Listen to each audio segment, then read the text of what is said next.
Titan आबदोज का मलबा हमें इस हादसे के बारे में क्या बता सकता है?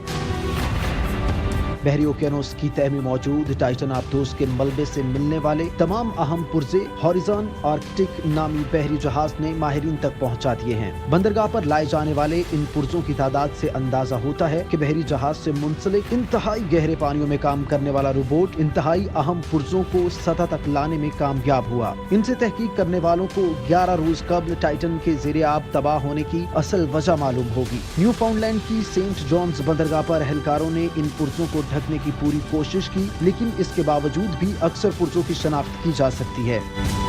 इन आबदोज का टाइटेनियम से बना पोर्ट होल भी था। ये धात के बने डोनट जैसा नजर आता था और इसके बीच में मौजूद सुराख में दरअसल आबदोज से बाहर देखने के लिए मौजूद खिड़की नस्ब होना चाहिए थी। तस्वीर में जिस क्रेन से इसे उठाया गया था वो इस सुराख में से गुजर रही है, यानी खिड़की गायब है और हमें मालूम नहीं कि वो कहाँ है। इसके अलावा बंदरगाह पर लाए जाने वाले पुर्जों में टाइटेनियम के रिंग्स भी मौजूद हैं। ये आबदोज की कार्बन फाइबर से बने मरकजी ढांचे के दोनों तरफ मौजूद थे और ये इसके दोनों किनारे पर मौजूद कैप से जुड़ते हैं।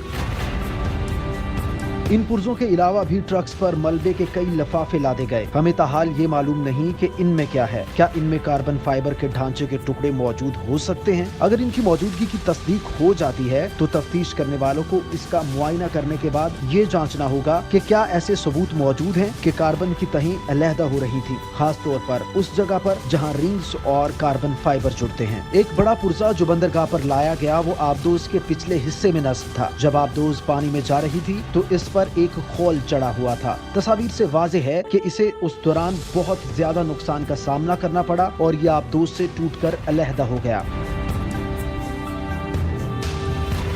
अगर आप गौर से देखें तो आपको एक डंडा भी नजर आएगा जो बाहर की जानिब निकला हुआ है। ये दरअसल एक एंटीना है जो आमतौर पर इरिडियम सैटेलाइट फोन नेटवर्क के साथ मुंसलिक होता है जब आबदोज पानी की सतह पर होती है। ये एंटीना खुद ब खुद काम करने लगता है और क्योंकि टाइटन के ज़ेरे आब जाने के बाद से सिस्टम को इस हवाले से कोई पैगाम नहीं मिला था तो ये इसे रेस्क्यू करने के दौरान एक अहम इशारा था कि ये आबदोज कभी पानी की सतह पर आई ही नहीं।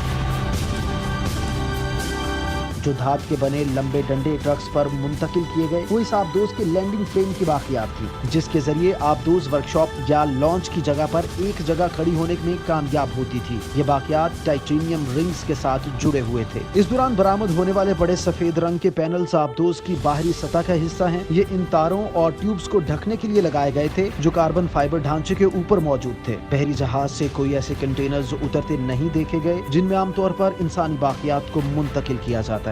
अमेरिकी कोस्ट गार्ड का कहना है कि उनके पास मुमकिना तौर पर ऐसी बाकियात